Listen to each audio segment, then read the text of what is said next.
حابیل اور قابیل آدم اور حوا کے دو بیٹوں کے نام ہیں۔ کتاب مقدس میں ان کا ذکر کتاب پیدائش میں آیا ہے، جبکہ قرآن مجید میں آپ کا ذکر سورۃ المائدہ کی آیت نمبر 27 میں بغیر نام لیے آیا ہے۔ کتاب مقدس میں قابیل کو قائن کے نام سے پکارا گیا ہے۔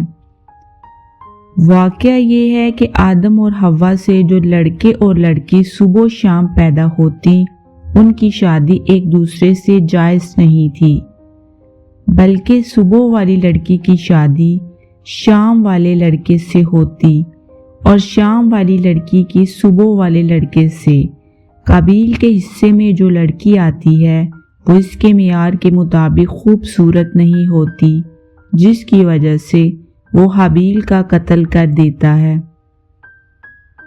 چونکہ وہ لڑکی حابیل کی زوج میں آ جاتی ہے، بعض لوگ یاد نہیں رکھ پاتے کہ حابیل اور قابیل میں سے قاتل کون تھا۔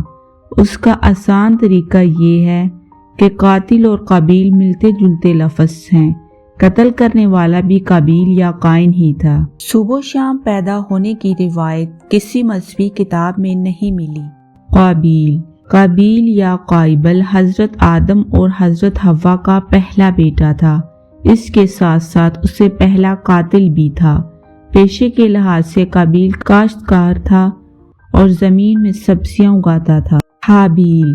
حابیل حضرت آدم اور حضرت حوا کا چھوٹا بیٹا تھا، جسے قابیل نے قتل کر دیا۔ پیشے کے لحاظ سے حابیل بھیڑ بکریاں چرایا کرتا تھا۔ قرآن مجید میں حابیل اور قابیل کا قصہ سورۃ المائدہ میں آیا ہے، اور ذرا انہیں آدم کے دو بیٹوں کا قصہ بھی بے کم و کاس سنا دو۔ جب ان دونوں نے قربانی کی تو ان میں سے ایک کی قربانی قبول کر لی گئی اور دوسرے کی نہ کی گئی۔ قابیل نے کہا، میں تجھے مار ڈالوں گا۔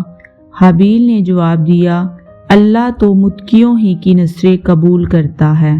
اگر تو مجھے قتل کرنے کے لیے ہاتھ اٹھائے گا تو میں تجھے قتل کرنے کے لیے ہاتھ نہ اٹھاؤں گا۔ میں اللہ رب العالمین سے ڈرتا ہوں۔